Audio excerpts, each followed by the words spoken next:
asifiwe. Haleluya. Haleluya. Fungua Zaburi ya 27. Zaburi ya 27, mstari ule wa kwanza mpaka ule wa 14. Tutasoma kwa pamoja.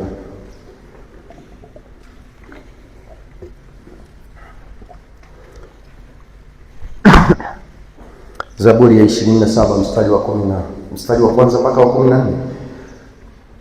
Tamani tusome Zaburi yote ile. 27 mstari wa kwanza mpaka 14. Kama tumepata tuseme amen. Zaburi ni agano la kale. Zaburi 27 mstari wa kwanza mpaka wa 14. Kaa kwa utulivu, mimi nataka uandike. Na hiyo ndo spirit yangu. Ukikaa na diary yako, unakaa na daftari lako, unakaa na Biblia yako. Kuna mahali sitakuwepo, utakuwepo mwenyewe. Utalihitaji neno, mimi sipo. Sitakuwepo kukukumbusha. Utaenda YouTube, unaweza ukakuta John hajaposti. Utasikilizia wapi? Utajitahidi kukumbuka, utakumbuka ulikuwa unalia kwa sababu ulikuwa una mzigo. Amen. Zaburi ya 27 mstari wa kwanza mpaka wa 14. Kama tumepata wote tuseme amen. Na tusome katika Utatu Mtakatifu. 1 2 3.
Wakorintho wa kwanza, fungua Biblia yako sura ile ya kwanza.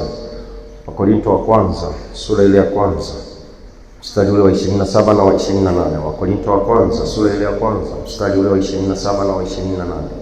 Wakorintho wa kwanza sura ile ya kwanza mstari ule wa 27 na wa 28.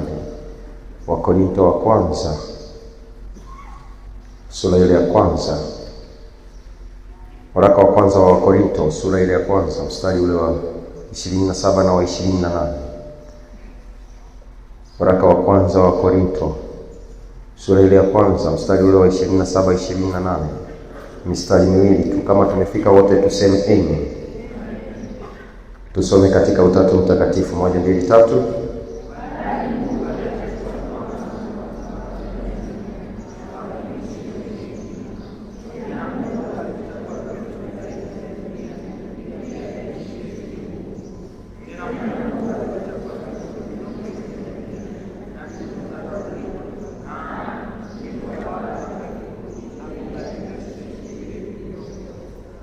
Ameandika kichwa ambacho kinatuongoza kwenye siku ya leo. Huu ni mwezi wa upendo wa Mungu kwetu kwa ratiba ya kanisa la hapa Ebeneza, kwa maana ya ratiba ya usharika. tunatembea na kichwa kwenye mwezi huu, upendo wa Mungu kwetu, upendo wa Mungu kwetu. Kwa hiyo wakati wowote unaopitia, jambo lolote unalopitia, maombi yako na key prayer ya mwezi huu ni upendo wa Mungu udhihirike katika hatua hiyo. Upendo wa Mungu udhihirike katika hatua hiyo. Upendo wa Mungu udhihirike mahali hapo. Upendo wa Mungu udhihirike katika wakati huo. Kwa hiyo mwezi mzima huu hautatumia nguvu zako. Ukituelewa tunachofundisha, hauhitaji nguvu kubwa, hauhitaji akili zako, hauhitaji juhudi yako. Unamhitaji Mungu tu kujifunua mahali ambapo umefikia. Bwana Yesu asifiwe. Usisahau ni mwezi wa 6 na ni nusu ya mwaka wa kishindo kwako, mwaka wa kishindo kwako, na tunaongozwa na lile neno linasema wakoma wakawakimbiza Washamu.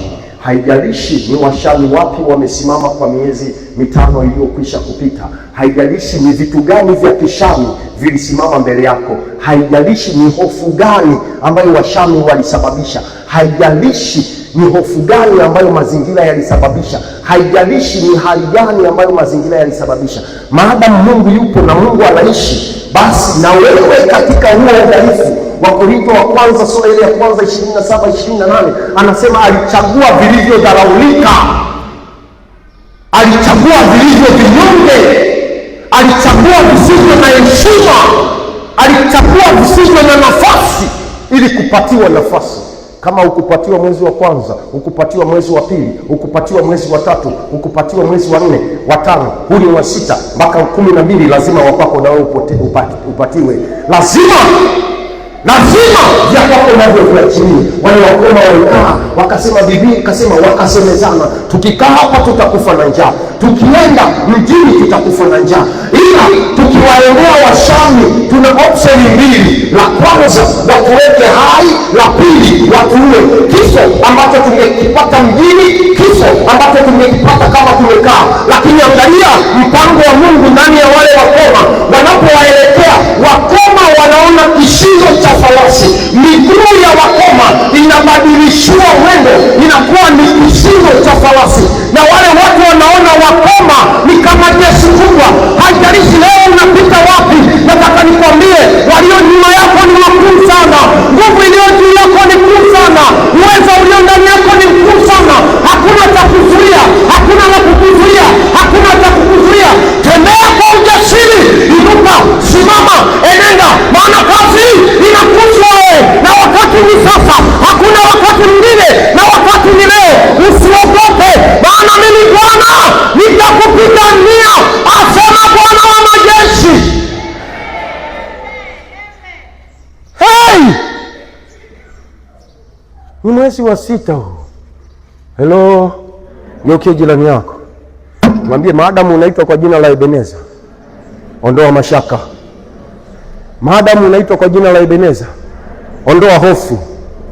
Maadamu unaitwa kwa jina la Ebeneza, usijitegemee, mtegemee Mungu. Wangapi hapa wamenielewa? Wangapi wamenielewa? Amen, amen. Anasema nijapopita kati ya bonde la uvuli wa mauti sitaogopa. Unaogopa nini? Una hofu nini? Una mashaka yapi? Ukiona hivyo, ujue kiwango chako cha imani kwa huyo Mungu kimetindika. Amen, amen. Amen, amen. Amen, amen. Okay. Andika kichwa ambacho nafundisha sasa. Nimekwambia mwezi. Na haya wachungaji, mtusaidie kuwakumbusha hawa Wakristo. Wakati mwingine mnatingwa na mambo mengi mnasahau. Huu ni mwaka wa kishindo. Amen. Amen. Yaani tembea hivyo, ni mwaka wa kama ni mwaka wa kishindo, ndio logo yako, ndio muhuri wa kwako kwa mwaka huu. Na kwa mwezi huu ni pendo la Mungu kwako. Amen. Mabosi wakuchukie, mazingira ya kukatae, lakini Mungu anakupenda. Amen. Uchumi ubane, lakini Mungu anakupenda. Watu wakutenge, lakini Mungu anakupenda. Kwa sababu hiyo unatembea kwa ujasiri, kwa sababu you have a key player point ambayo unatembea nayo kwa mwezi mzima. Mkumbushe Mungu, Wanafunzi wa Yesu walipoenda wakamwambia, Baba tufundishe kusali. Akamwambia, okay kusali. Akawaambia, Baba yetu uliye mbinguni, jina lako litukuzwe, ufalme wako uje, mapenzi yatimizwe hapa duniani kama. Mwangalie jirani yako, mwambie, haya unayoyaona duniani inawezekana hayajaandikwa mbinguni, na yaliyoandikwa mbinguni inawezekana hujayaona duniani. Yaombe mapenzi ya mbinguni yafananishwe na ya duniani, hakuna cha kukuzuia. Amen, amen. Sasa unajua ndo nimesimama baada ya kufa nikafufuka tena. Amen, amen. Sasa andika hichi kichwa ambacho Mungu amenisemesha. Usiache vile vinavyoonekana au vinavyosemekana ni dhaifu au vibovu ndani yako kuwa anguko lako. Usiache vile vinavyoonekana au vinavyosemekana ni dhaifu au vibovu ndani yako kuwa anguko lako. Usiache kitu chochote, hali yoyote, jambo lolote linalosemekana au linaloonekana ndani yako ni dhaifu au bovu kuwa ni chanzo cha anguko lako. Nisikilize, inawezekana ni jambo la afya, inawezekana ni jambo la uwezo, inawezekana ni jambo la elimu, inawezekana ni jambo la kibali, inawezekana ni jambo la heshima. Chochote kinachosemekana au kinachoonekana ndani yako ya kwamba ni kibovu, kisiwe sehemu ya wewe kuanguka.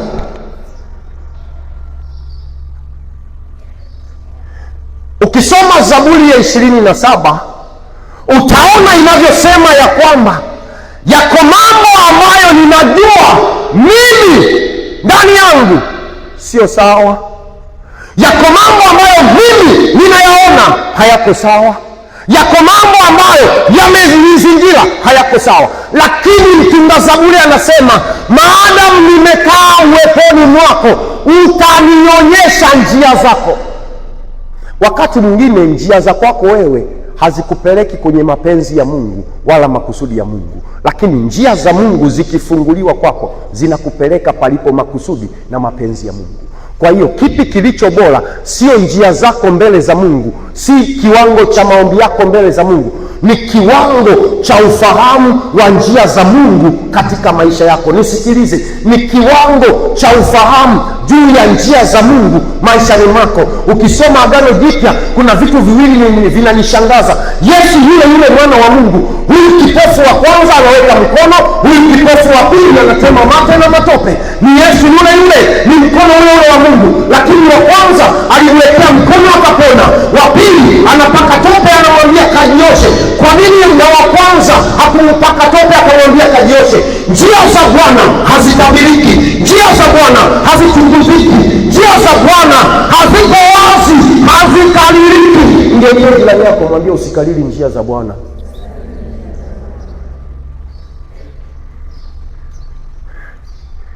Kwa hiyo kuna watu kwa sababu wameambiwa wewe ni mbovu shuleni, mwalimu amemwekea kibandiko, nani wewe kichwa kigumu, anatembea kwa sababu ya neno la mwalimu ya kwamba yeye ni kichwa kigumu.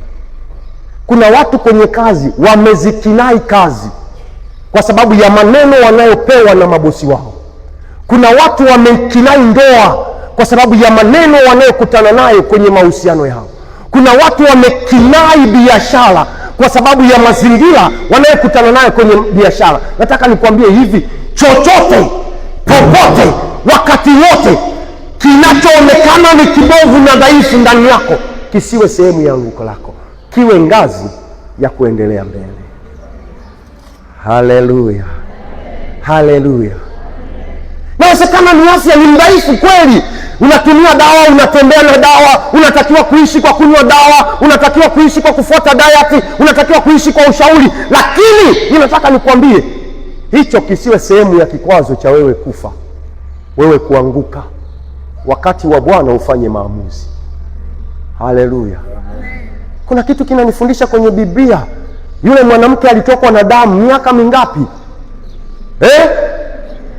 12. Miaka 12 damu inavuja, miaka 12 damu inavuja. Mwaka wa kwanza, inawezekana usielewe, mwaka wa kwanza ni miezi 12. Huyo mama alikuwa na hali gani? Mwaka wa kwanza ni masaa 24 mara 31. Huwezi jua huyo mama alipita hali gani kwa wiki tu. Mama tu damu ikitoka wiki moja, unaweza kujua huyo mama anapita wakati gani.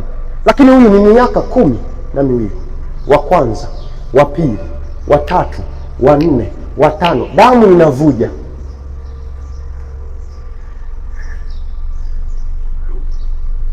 Huyu mama hakuona kikwazo. Alipomwona Yesu, akasema pindo, mimi sitaki habari ya mafuta, mimi sitaki habari ya kunitamkia, mimi sitaki habari ya kwamba umeponywa, mimi hamna. Kinachonifaa ni hichi. Si huwa najifunga taulo? Kwenye hii pindo ni sehemu ya taulo ambayo ninavaa. Kwa sababu hiyo pindo hili litaachilia damu kukauka. Halo. Wakati mwingine hata sisi watumishi inawezekana tukawa ni sehemu ya kukuonyesha ni wewe ni mtu mbovu. Usiogope huo ubovu wako. Kubali Bwana akufinyange tena. Kubali Mungu akuchonge tena. Kubali Mungu akutengeneze upya. Maana neno ninalolisoma linaniambia Petro aliyekabidhiwa kazi hii kama nini? Kemea, onya, tunza, lisha.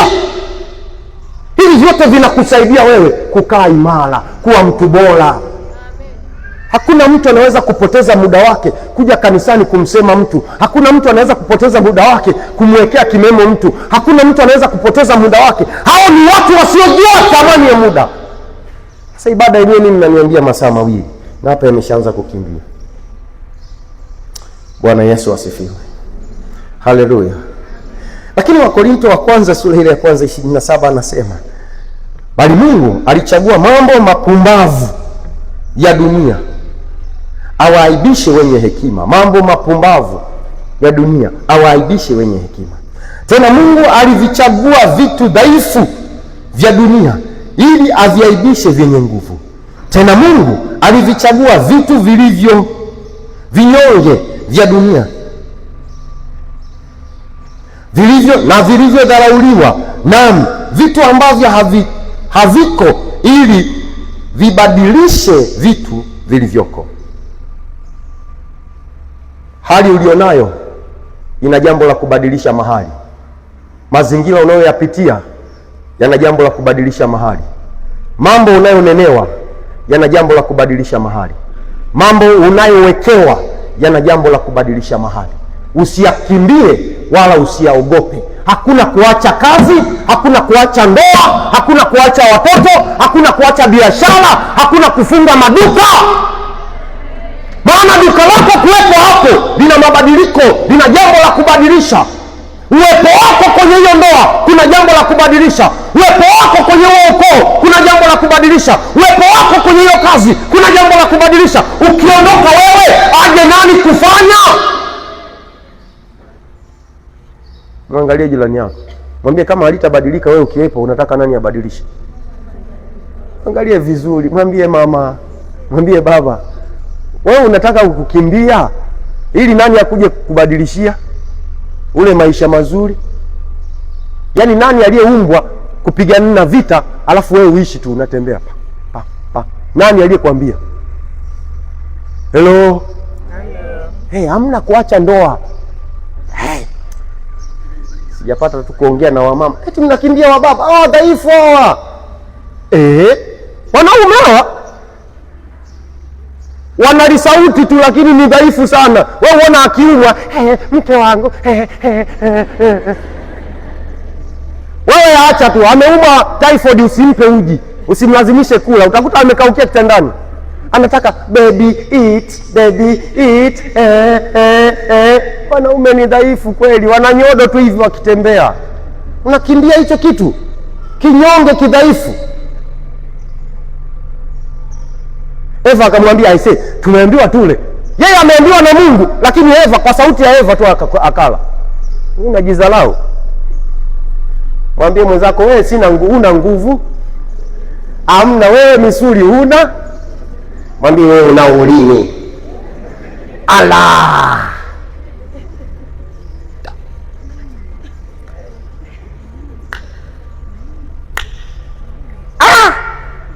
Libaba linajiona mtu mzima miaka 60 anaitwa baby na anasema yes baby. Funga unakimbia ndoa. Biblia inasema watu wangu wanaangamia kwa kukosa maarifa. Get maarifa. Uone akija anavyotulia. Atakuja kukuuliza baby nirudi saa ngapi? Amuulizi bosi. Sasa wewe unataka unyanyuke na wewe. Na mimi nimesema, unasema nini? Wanaume ndio kichwa kikisema mguu hauendi. Unajua kichwa ndio brain. Kuna kila kitu, mifumo yote iko kichwani. Sawa? Lakini mifumo yote iko kichwani, lakini kichwa hakiipeleki mifumo. Yaani mifumo ya kichwa inategemea mifumo ya tumbo, miguu na mikono. Hello? Yaani ile kichwa hivi ukilikuta liko hapo linafanya nini? Ya hapa mngekutana na kichwa changu tu kinaongea, mngekaa nyie? Wangapi waliona Mazinga Ombwe yale ya zamani? Nakuta lisinia lina kichwa hivi. Kwanza wanafunzi walikuwa wakija hao watu wa Mazinga Ombwe hatuingii. Likichwa. Mwambie acha kujitamba wewe. Mimi miguu na kupeleka unapotaka. Mimi mikono na kusaidia kufanya. Lazima nakimbia biashara. Kumbe umewekwa hapo for the purpose. Kuna watu wanalishwa madude. Wao uko hapo ili watu wasile madude. Wale vitu vinavyostahili. Unasema nafunga duka, chuma ulete. Una maana wewe. Na mimi ndio mchungaji wako. Kwa hiyo maana yake na mimi napokea sadaka za chuma ulete. Hii kazi ngumu. Unataka kazi gani rahisi? Ipi rahisi ufanye? Mimi mwenyewe hapa usifikiri napiga kazi. Hivi na kuongelea hivi unisikilize unafikiri kazi nyepesi? Mimi hapa napiga kazi. Unataka kazi gani rahisi? Wewe conductor, haya, mzuguni, unashusha unapisha mwenzako anapanda. Kuna kazi rahisi? Kazi ngumu. Wananionea nini tukila ripoti? Sasa wewe si ndio umesoma kuliko sisi? Vyeti vyako si vinatutaka tukupe kazi. Fanya kazi. Usijihurumie. Miaka 60 unakuja unatakiwa kustafu. Sasa una miaka 40 unaweza kusema kazi nyingi. Chache ziko hapo. Piga kazi, muangalie jirani yako. Mwambie mchungaji anasema acha kujihurumia. Yeye mwenyewe Msendo, mimi sijihurumii. Ningejihurumia ningeota kitambi ndugu yangu. Sijihurumii, piga kazi. Ukipiga kazi utaheshimika. Ukipiga kazi Mungu wako ataheshimika. Ukipiga kazi sadaka inapatikana. Ukipiga kazi unavaa vizuri. Ukipiga kazi unakula. Biblia inasema asiyefanya kazi na asile. You don't work, don't eat. Na hapa vijana mnisikilize.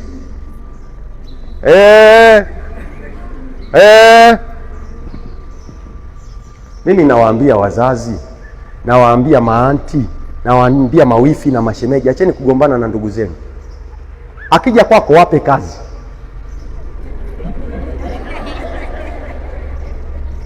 Nisikilize. Hekima wafanye kazi. Akija wa kwanza amepiga kazi sawa sawa, akienda anatoa taarifa wapi? Kwa wifi nani? Ni kazi kwenda mbele. Kuna maneno ya kwamba umemnyima chakula, mpe. Weka buffet hapo, lakini apige kazi. Amekuja mama mkwe usimpe kazi nyingi, mtembeze tu. Tia mafuta, mama wako oye. Dodoma mji mkubwa, mtembeze siku nzima. Mama unaona hapa ndo panaitwa City Mall. Mama unaona hapa ndo panaitwa sijui nini. Mama unaona hapa ndio BOT.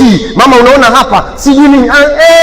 Ukienda kwa yule mkwe kila siku oga tuende. Mimi siendi.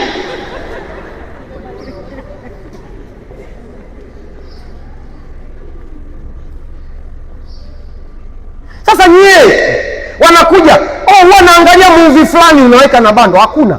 Kingamuzi kinazimwa. Mama ni kazi. Mamae ni kazi.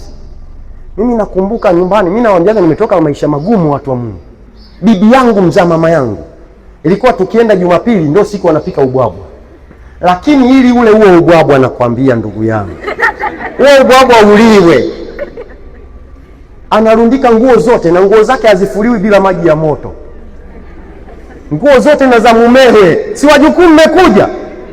Mzee, mnapewa masufuria, sio mnafulia mabeseni, masufuria. Wewe unapewa sufuria la kwanza, usichaguliwe kwa sufuria hilo. Masufuria matatu mpaka wakuanika. Alafu ubwabwa upo. Pamoja na yote tulikuwa hatuendi wakati mwingine. Sio ubwabwa, unakumbuka ile kazi, unasema hamna, bora nishinde na njaa.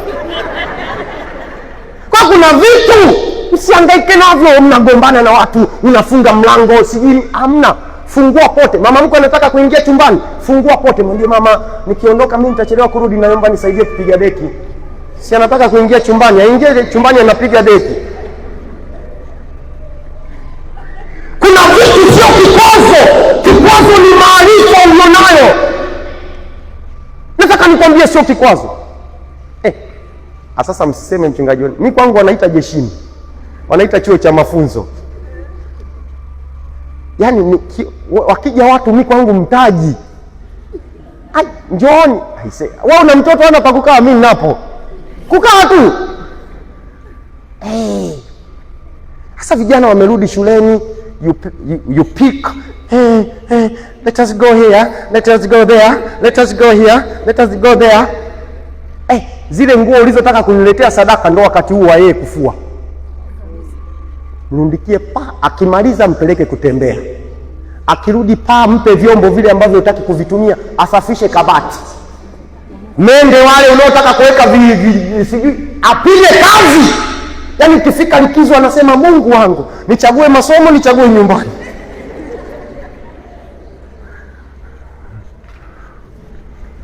Ninakupa maarifa tu.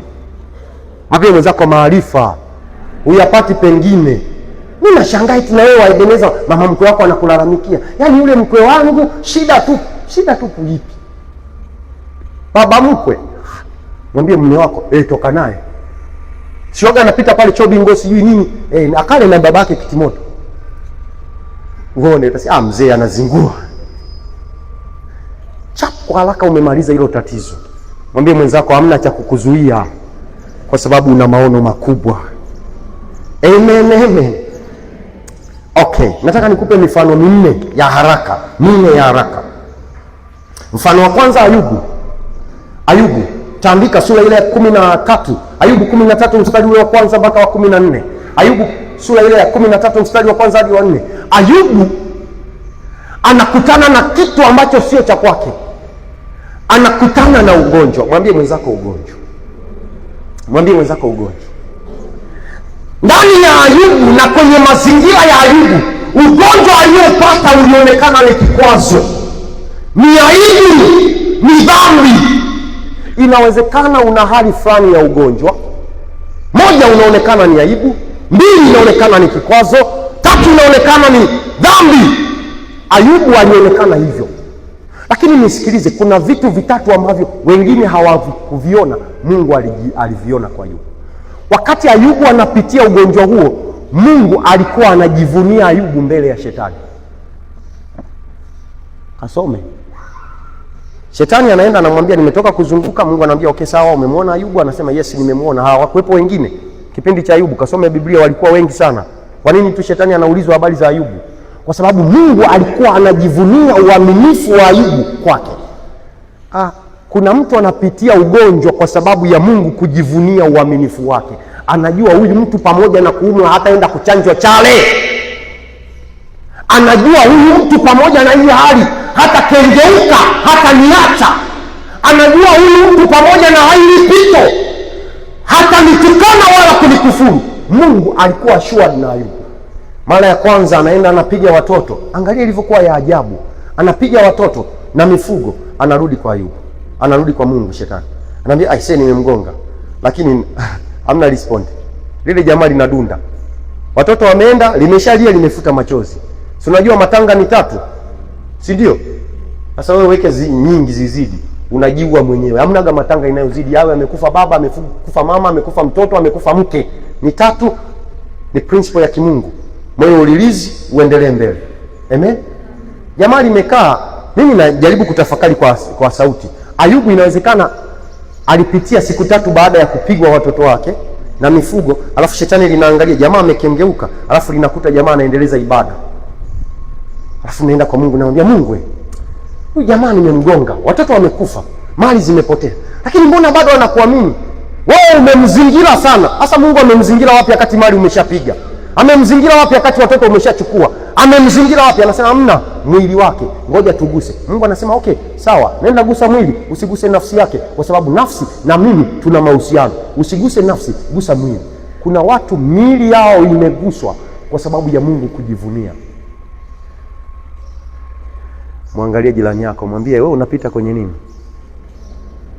Hilo unalopitia ni njia ya Mungu au njia nyingine?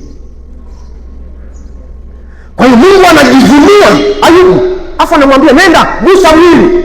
Hakuna ngoma ilipata, sio upele, ni majipu. Hivi umeipata majipu? Nyie tu hapa mnapata kijipu uchungu, madaktari wanahusika. Kijipu uchungu, kinaitwa kijipu uchungu kidogo hivi, kinakutesa kweli. Ayubu ni mwili mzima, ngoma ilibadilika. Yaani mama sijui alikuwa anamshika wapi Ayubu. Wapi ili amuogeshe? Yaani Ayubu asipige kelele, wapi? Biblia ninayosoma inasema mwili mzima, pamoja na mwili mzima kupata majipu na ukurutu, lakini bado Ayubu hakuondoka kwenye nafasi ya mahusiano yake na Mungu. Kwa hiyo kuna hali ya ugonjwa inapima kiwango cha mahusiano baina ya huyu mgonjwa na huyo Mungu. Watu wanaomzunguka Ayubu hawakuona ya kwamba ni kusudi la Mungu, ni kipimo cha Mungu. Watu waliona Ayubu amepigwa na Mungu. Inawezekana ugonjwa unaopitia umekuwa aibu kwa sababu watu wanaona Mungu haiko sehemu ya wewe.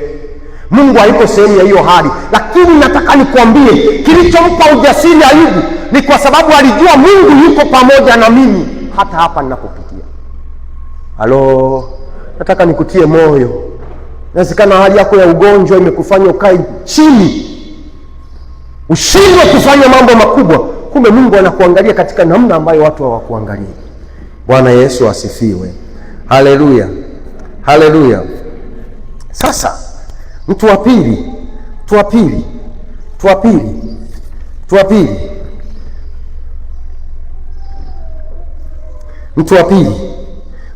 ni Ibrahimu na Sara. Ibrahimu na Sara. Ibrahimu, sifa ya kwanza ya Ibrahimu ni baba wa imani. Simama, sema baba wa imani. Simama kwa miguu, sema baba wa imani. Baba hivi unamsalimia baba umekaa? Baba ana heshima yake ya ubaba. Sema baba wa imani. Ibrahimu ni baba wa imani. Mgeukie jirani yako mwambie Ibrahimu sifa yake ni baba. Sio tu baba, lakini ni baba wa imani. Na Sara, kama Ibrahimu ni baba wa imani, Sara naye alikuwa ni mama wa imani. Sawa. Yende mbele injili yo, yende mbele injili ya Yesu, ndiyo maana aya uketi. Baba wa imani. Sifa ni kiwango chake cha uaminifu na utii kwa Mungu wake. Sifa ya Ibrahimu ni kiwango chake cha uaminifu na utii kwa Mungu wake. Lakini nisikilize, Ibrahimu pamoja na sifa yake ya imani, Mungu anamwambia ni ahadi, is a covenant, ya kwamba nitakufanya kuwa taifa kubwa. Mwangalie mwenzako, taifa kubwa. Miaka 100 hana mtoto na amepromisiwa kuwa taifa kubwa. Miaka 90 Sara hana mtoto, tumbo lake halijawahi kushika mimba, lakini promise ya Mungu ya kwamba nyie ni taifa kubwa. Nisikilize, inawezekana sasa kuna mambo unajua kabisa ni covenant ya Mungu kwako, ni ahadi ya Mungu, tena ni ya umilele, lakini haijakamilika sasa. Ibrahimu ilimtokea hivyo, haikukamilika kwenye huo wakati. Miaka 100 mtoto wa agano hajafika. Miaka 90 ya Sara, miaka 90 ya Sara, mtoto wa agano hajafika. Nisikilize, kitu kinachonistaajabisha ni vile Ibrahimu anakuja kukumbushwa na Mungu juu ya habari ya kuwa baba wa mataifa mengi. Anafanya, nisikilize, twende pamoja taratibu uone. Ibrahimu akanifanya nikacheka sana. Baba wa imani. Imani ni ngumu. Mwanzo sura ile ya 17 mstari ule wa 15 19. 15 19, mimi nitasoma mstari wa 17.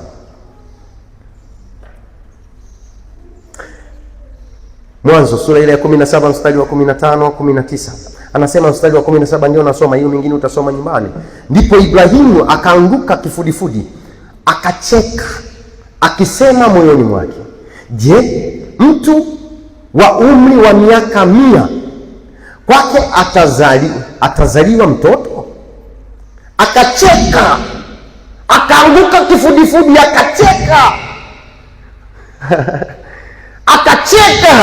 Sasa hivi inawezekanaje mtu wa miaka 100 kwake akazaliwa mtoto? Naye Sara mwenye umri wa miaka 90 atazaa? That is a question mark. Atazaa. Wamama mnajua miaka mingapi? Mambo yameisha. Hiyo ni biolojia ndugu yangu, ya vitabu. Mwambie mwenzako biolojia ya vitabu. Mwambie tena biolojia ya vitabu. Leo kuna biolojia ya kimungu hapa, isikilize vizuri. Miaka 90 Sara. Yaani kama koma ilishakuwa koma. Na alishaizoea kukoma. Sasa na Ibrahimu mwenyewe alishajichokea, mzee wa watu hawana time. Nasema Mungu wangu, nasubiri tu siku yako ya kunitwaa. Maana hili agano haliwezekani. Miaka 100. Nisikilize, neno la Mungu linamjia kwa mara ya pili. Naambia no. Pale juu utasoma Ibrahimu anamkumbusha Mungu juu ya Ishmaeli. Anamwambia si bora Ishmaeli apate kibali machoni pako? Yaani Mungu abatilishe agano lile ambalo aliliacha ndani ya viuno vyake na tumbo la Sara liende katika Ishmaeli. Ni kitu cha ajabu sana. Yaani agano la Mungu liende sehemu ambapo Mungu hakuweka. Mungu sio wa hivyo. Nataka nikwambia hakuna wa kuiba nyota. Hakuna wa kuiba nyota. Nyota ya Isaka iko pale. Maana hajazaliwa na bado hao watu wako hai. Isaka atazaliwa. Hello. Ibrahimu akacheka.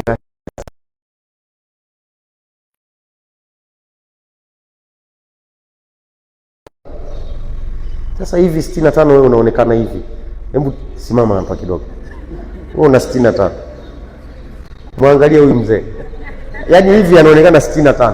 Muangalie Ibrahimu 65, ili tuongeze ngapi hapo ili zifike za Ibrahimu? 35. Nani hapa na 35? Ndugu yangu, mzee anaonekana hivi. Ibrahimu alikuwa anaonekanaje? Mzee, usiibe fimbo yangu, ukae. Alikuwa amechoka mbaya. Akasema siwezi kucheka nimesimama. Angecheka amesimama ingetokea hatari nyingine. Nakwambia staili tu yenyewe ya kicheko. Anasema akasujudu, alafu akachekea kule moyoni, akisema moyoni mwake. Kwa sababu nguvu ya kusimama hakuwa nayo. Kucheka kunahitaji stamina. Unafikiri kile kicheko cha umbea wewe hapa ninyanyue mama wa Ebeneza atacheka hivyo? Unaweza kucheka hicho? Kile cha unacheka mpaka anayecheka anasikia kulia. Kinahitaji stamina. Ibrahimu akacheka moyoni mwake. Mwambie mwenzako moyoni mwake. Kuna vitu Mungu amevisema kwenye maisha yako, lakini unaviona kama ni vichekesho. Nisikilize. Kina saundi moyoni mwako ni impossible. Kwanza unaangalia mazingira umetokea, pili unaangalia elimu ulionayo, tatu unaangalia watu wanaokuzunguka, nne unaangalia kiwango chako cha hali, tano Alafu unaangalia marafiki zangu wao wananiambia nini. Inaleta kicheko. Hii ni impossible. Unajua utakuwa mheshimiwa, unajua kupiga ndumba wewe, unawajua wajumbe. Yaani wajumbe noma. Sio noma kwangu, noma kwao. Yaani kuna vitu vinaleta kwako impossible. Lakini nataka nikwambie impossible zako sio impossible za Mungu. Hapa watu wengi tumekaa kwenye vitu ambavyo ni impossible kwetu, tukafikiri na Mungu tunayemwabudu kwake haviwezekani. Nataka nikwambie kwa ibada hii haiwezekani. Ibrahimu na Sara walizaa. Kile kinachotakiwa kizaliwe mikononi mwako, katika jina la Yesu kikatokee. Kile ambacho kimeamriwa kama agano la maisha yako kabla hujafa kikatokee. Kile ambacho kimeandikwa mbinguni juu ya maisha yako kabla mbingu hazijafunga kikatokee. Siogope.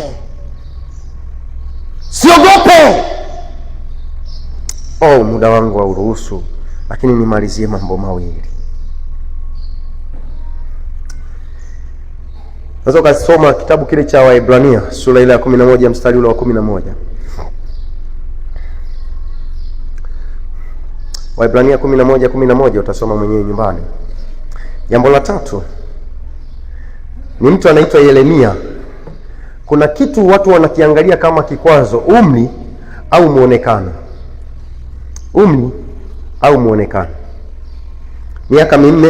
Miaka mitatu iliyopita ilikuwa mara nyingi. Siku hizi kidogo watu wameshanijua sana, hata nyinyi Wakristo mnanijua.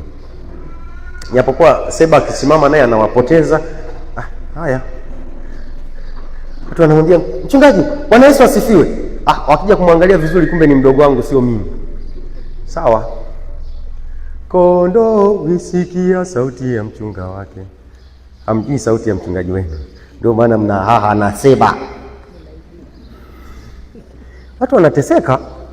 Yaani hapa nikimpa Joho mnakimbizana kama kopi. Lakini nataka nikwambie, Yeremia ni jambo la tatu. Yeremia, umri au muonekano. Kuna vitu vimekuwa vikwazo kwa sababu ya umri wao. Kuna watu vikwazo ni muonekano wao. Yaani hivi wewe ndio utakuwa fulani? Yaani unavyoonekana, mbona uonekani kama tajiri? Unavyoonekana mbona uonekani kama ni mtu mwenye kitu? Unavyoonekana, mbona unaonekani kama ni mtu mwenye heshima? Unavyoonekana, mbona uonekani kwa hiyo nafasi? Amen. Kwa hiyo muonekano na umri wakati mwingine kwa watu wengine vimekuwa ni sehemu ya anguko lao. Hivi ilikuwa ni lini ile yule mtu amekuja, ametoka mbali, ameambiwa habari za mchungaji. Haise, Beneza na nyinyi mnavumisha mambo. Sijui sana. Yule jamaa ameambiwa, yule mama aliambiwa mambo mengi sana yananihusu mimi. Sasa unajua mambo aliyoambiwa yanamhitaji mtu. Yaani kuna mambo ukiambiwa yanamhitaji mtu, mwambie mwenzako mtu. Anakuja hapo ofisini, anakutana na mimi. Alafu sijavaa kola, cha kwanza. Cha pili nimevaa hivi mnavyojuaga ninavyokuaga. Fresh, yani muda wote kutoa pepo. Unajua kuna shati mimi sivai kwa sababu mapepo yanachana vifungo. Leo niwape siri. Yaani kuna nguo sivai kwa sababu ninapokemea natakiwa niwe makini sana. Tatoka hapa na kikao unakutana na mimi hapo. Nimetoka kuombea hapo, shati limechanika. Hapo natoka pale na wewe ndio unakuja unanitafuta, utasema mchungaji ameanza kucheza gym. Amegeuza kanisa letu gym, kanisa la gharama kubwa hii. Kwa hiyo kuna vitu mimi sivai, kuna shati navaa ya mpira. Yaani akivuta hivi inarudi pap. Una time, inarudi unafanya hivi, haihitaji pasi, unaendelea na kazi. Hello. Mwambie ndo aina ya mchungaji wako. Kweli mnaniletea suti, aise Mungu awabariki sana, mjipigie makofi. Suti kweli mnaniletea. Nazo. Nataka nikwambie wewe unafikiri mchungaji sina suti, nazo nyumbani. Zipo, sasa mahali pa kuzivaa ndio issue. Wakivuta lile koti naambiwa koti 80,000. Anasema ngoja niliache nitapigia picha. Kwa hiyo amekuja anafikiri ni mchungaji. Sasa tumekutana naye njiani, Bwana Yesu asifiwe. Unajua hapa ukija kanisani yoyote ni Bwana Yesu asifiwe, awe fundi, ni nani, ni Bwana Yesu asifiwe. Pale nje ndio waga mnachagua. Haleluya. Oh, habari. Lakini hapa wote ni Bwana Yesu asifiwe. Na mimi nikapewa ya kwangu Bwana Yesu asifiwe. Nikasema amen. Sasa unajua namtafuta mchungaji. Sasa mchungaji ndio, mchungaji nani? Kuna mchungaji nimepewa habari zake, ngambia nenda ofisini. Sinajua yuko Ulukumai. Mimi nikarudi zangu huko. Kweli nikaja huko. Kwa sababu maisha yangu yanakuwa yana mambo mengi kidogo. Kwa hiyo lazima nitembee kwa akili. Lazima ni use brain. Mwambie mwenzako hapa. Sio rahisi. Ndo wewe. Au mnasahau tupia ile kanisa siku ile nimetaka kuchomwa kisu tunaenda Solo. Kwaya hapo. Hamjaiambiwa leo nawaambia vitu vya ajabu sana. Niliwahi kufukuzwa mimi na mtu nikataka kuchomwa kisu hapo. Hapo pale, yani mimi nakimbia niingie kuvaa ibada na kisu. Mwagama angekuwa hapa angewaambia. Hapo Ebeneza. Kwa hiyo ninatembea kwa akili. If you know no, I know no.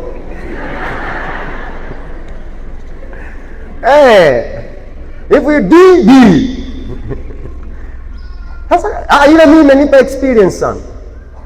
Kabisa. Imenipa experience ya ajabu sana. Kwa hiyo yule mama nikamdivide kwanza. Akapata slide kule kwanza. Ajulikane shida yake ni nini. Kwa nini atoke alipotoka na jina la mtu, asije hapa kupata huduma.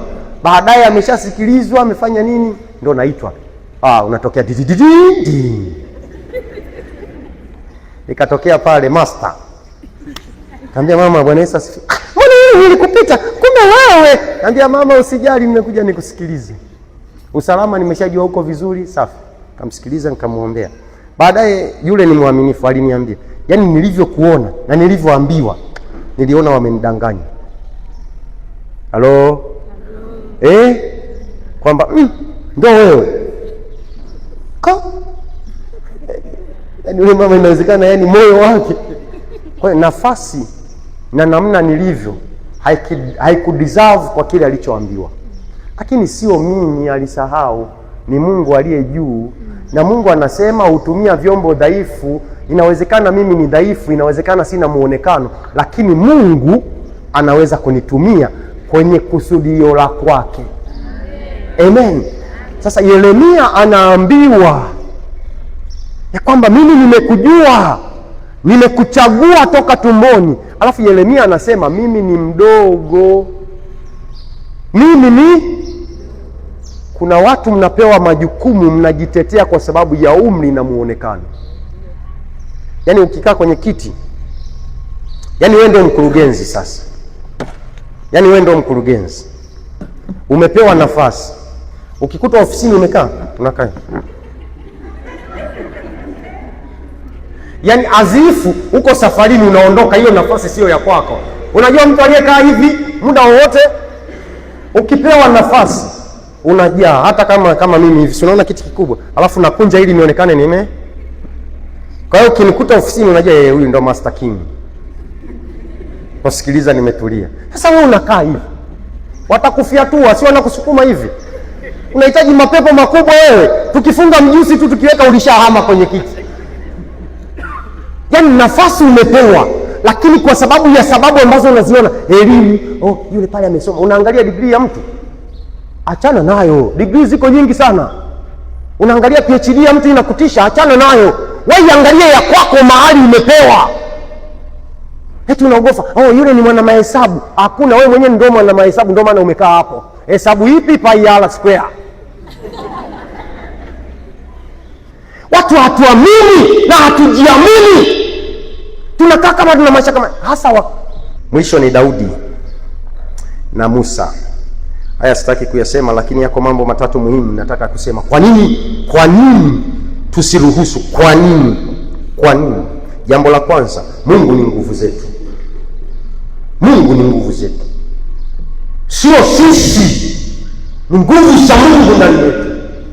Sio sisi, ni uwezo wa Mungu ndani yetu. Kwa hiyo lazima tusiviache hivyo kama sehemu ya anguko, kwa sababu nguvu ya Mungu iko juu yetu. Jambo la pili, Mungu ndiye atuwezeshaye wakati wowote, mahali pote, namna zote. Jua Mungu ndiye anayekuwezesha.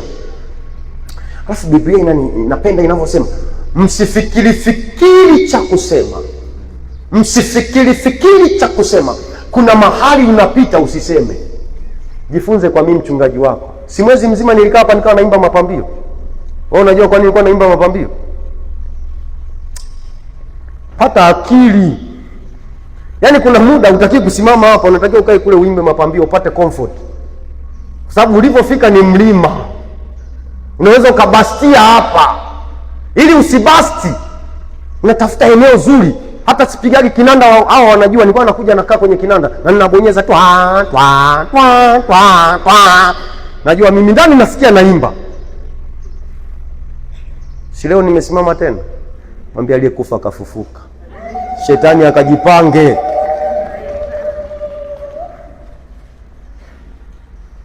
Kwa sababu sio sisi.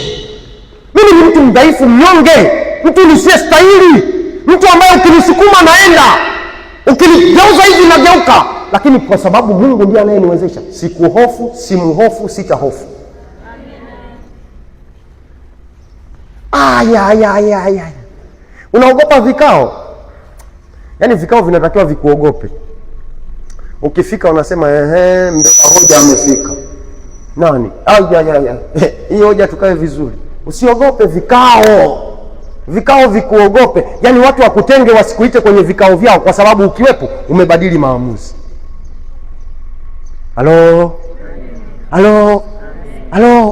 Sasa wewe leo wameniita, leo tumeitwa, leo nini? Nenda, unajaa tena unakaa kiti cha mbele, unamwangalia mwenye kiti. Akiangalia hivi nao unapeleka. Anasema huyu hapa nikisema neno ninalomhusu ananiroga huyu. Najua wenye viti waoga. Yaani jicho tu mwenye kiti anasema huyu jamani kitamka jina lake. Hapa taarifa zinaenda kwa mganga. Wenyewe hawajuagi Mungu. Wengine mganga wetu ni Mungu, mganga wetu ni Mungu, mganga. Cheke mwenye kiti na mwenye kiti, niko hapa. Nataka kuamua, amua uone. Inawapa mbinu za kijasusi. Mbinu za kijasusi hizi usizipati popote. Ni Ebeneza, hamna mchungaji atakwambia hizi. Akwambia hizi wamfiatue. Oish. Yaani hiyo nani? Hata mimi wazee wa baraza, nyewe kaeni mwe mnaniangalia. Sasa mimi nikikupiga la kwangu nalipuka na mapepo. Kwa hiyo usinikazie sana kwa sababu mimi nikikukazia yataenda. Kwa mimi wewe unaangalia pembeni. Ila wale kaza jicho. Au mchano sio sawa. Mungu ndiye anayetuwezesha. Mungu ndiye anayetuwezesha. Kuna mama mmoja aliniambia, mume wake anamwambia eti, wewe wa nini? Ala, wa nini leo? Yaani wewe baba una maana. Kama umekuja kwenye ibada una maana. Ila unajua hujaja. Na nyie mliokaa hapa wote hamfanani na hayo maneno. Yaani eti wewe wa nini? Wa nini? Umemtoa kwao huyo. Tena wewe ndio ulienda. Tena kipindi kile cha enzi zenu Baraka hakuwa na simu mie. Teseka na vibarua na vile vimoji vya moyo vimechoma hivi. Sikizi achana na moji zile. Sikizi unapewa lilavu mama mpaka linajaa kwenye screen. Yaani zamani unachora tena unachukua virangi na vimajivu, sijui nini, rangi zenyewe unatoa wapi? Rangi ziko kwa mabosi na watoto wa walimu. Enzi hizo. Muda wangu umekimbia. Okay, sawa. Mungu ndiye anayetuwezesha. Jambo la tatu.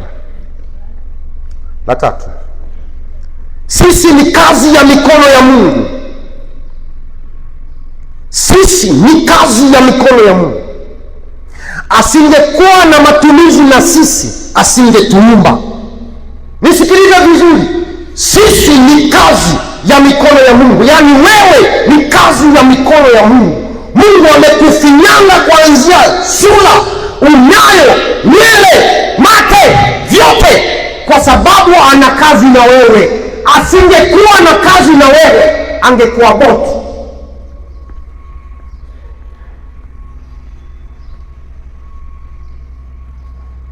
Yaani hivi unaelewa hiyo point?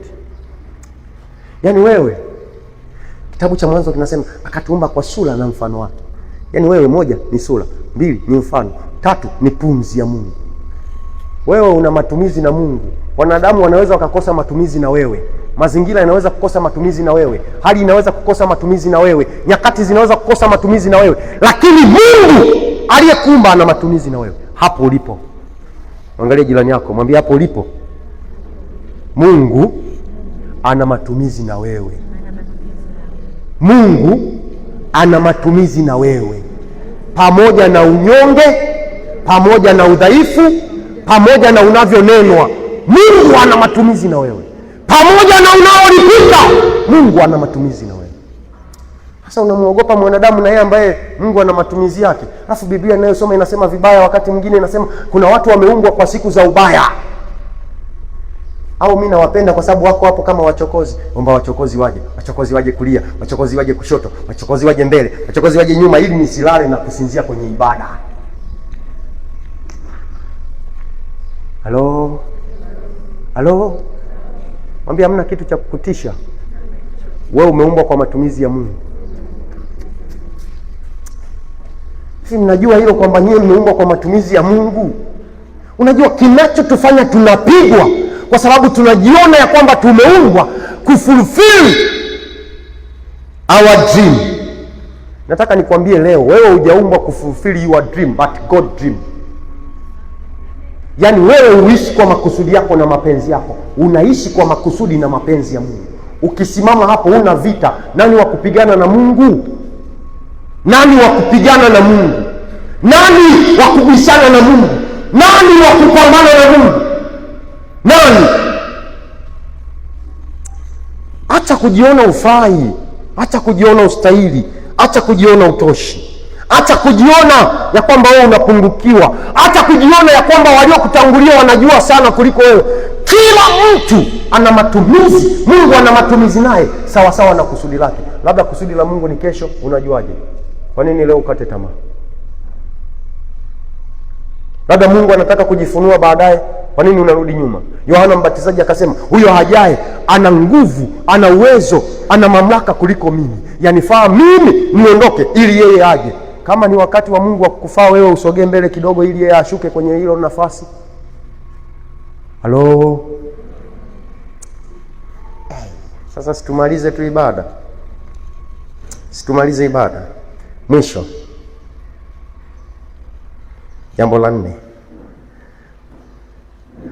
Tunaishi kulitimiliza kusudi la Mungu palipo msalaba. Tunaishi kulitimiliza kusudi la Mungu palipo msalaba. Nataka nikwambie, kwa anayelitimiliza kusudi la Mungu palipo msalaba, kutenda jambo. Mnasema nini? Kuna sentensi mnaitumia sana ambayo huwa siipendi, mpaka naisahau. Siipendi kweli. Wema akiba. Wangapi wanaijua hiyo sentensi? Wema? Nyosha mkono kama ulishai kusema au unaisemaga au unaisikiaga wema akiba. Nyosha tu mkono. Ili usilale kanisani unajua, nyosha mkono. Au wote hamjai kusikia? Mbona nyinyi mnadanganya hadi watoto mnawaambia, wewe mwanangu, tenda wema ni akiba tu. Si nyinyi huwa mnasema? Mimi nataka nikwambie leo ukiondoka kwenye ibada, wema sio akiba, wema ni wajibu wanayetimiliza kusudi la Mungu. Nisikilize tena. Wema sio akiba. Wema ni wajibu, ni wajibu wako. Watu wameniangalia tena. Narudia hivi, wema sio akiba. Angalia jirani, mwambie hivi, mchungaji anasema wema sio akiba. Wema ni wajibu wako. Watu wamejificha kwenye wema ni akiba, wameondoka kwenye wajibu, wakifikiri vile wanavyotenda watatendewa. Usipotendewa limoyo linakuwa hivi. Aliyetuamuru kutenda wema ni Mungu. Anayetulipa wema tunaoutenda ni Mungu. Hamna mwanadamu wa kukulipa wema unatenda. Nisikilize mimi. Huwezi kuweka akiba kwa mwanadamu. Mwanadamu anabadilika kulingana na mazingira na moyo na hali anayokutana nayo. Huwezi kuweka wema kama akiba kwake. Unatenda wema kama wajibu ili Mungu akulipe sawa sawa. Acha kudanganya watu. Wema akiba, wema akiba. Ndio maana majitu hapa yanauma presha, yanauma mioyo, kwa sababu waliowatendea wema wamewatenda vibaya. Waliotarajia wawaletee vilivyo vyema wamewaletea visivyo vyema. Mioyo imegeuka, imani zimekengeuka. Kuna watu hapa wanajisukuma sukuma, wamehama kanisa fulani kwa sababu walitenda kitu fulani, wakafikiri watatendewa hivyo na hilo kanisa. Kanisa mkusanyiko wa watu wenye dhambi wanaotafuta kusudi la Mungu. Wakutendee wema upi? Wakulipe upi? Mchungaji unasemaje? Hapa wazinzi wapo, waongo wapo, walevi wapo, wahuni wapo hapa ndani. Hivi unafikiri kwa nini tunaweka vile vitunga, tunaweka hivi vina kitobo? Ziko njemba hapa, badala ya kuweka sadaka zinachukua sadaka. Kuja na mkono wake kubwa, kipiga hivi, bahasha 3 4. Sasa na sisi tuna maarifa, weka kitobo.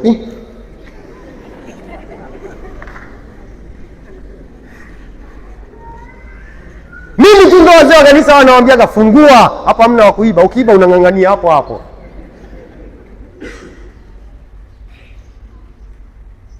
Tendeni wema wa Kristo kama wajibu wenu ili Mungu awalipe, sio wanadamu. Msihesabu wema kwa wanadamu. Mtu mmoja amechukia, ananiangalia anasema nitakung'ata wewe. Ungejua nilivyo toili, nimesomesha huyu mtoto. Ndio umesomesha kwa sababu ulipaswa, usingesomesha angekuibia wewe. Leo hii ana uwezo, ndio maana hajakuibia wala hajaiba kinachohusiana na wewe. Kwa hiyo ni wajibu wako. Wapeni watu nafasi, wapeni watu vitu vizuri, wapeni watu vitu vyema, wapeni watu vitu vinavyopendeza, kwa sababu ni wajibu. Mungu ametupa yeye, tena ametupa mwanae. Zaidi ya vyote ni mwanae. Ibrahimu alijaribiwa katika Isaka. Wewe hujajaribiwa katika Isaka wala mwanao, umejaribiwa katika hao wanaokujia mbele. Watendee wema hata kama unayo sababu ya kufanya ubaya. Mimi ninakwambia kama mchungaji wako, usifanye ubaya. Hata kama unayo mamlaka ya kusaini akaumia, usisaini aumie. Hata kama unayo nafasi ya kumuondoa, usimuondoe, muache ili ayasimulie matendo ya Mungu. Mama baki nyumbani, baba baki nyumbani, usiondoke kwanza. Halo, simama kwa miguu yako. Haya.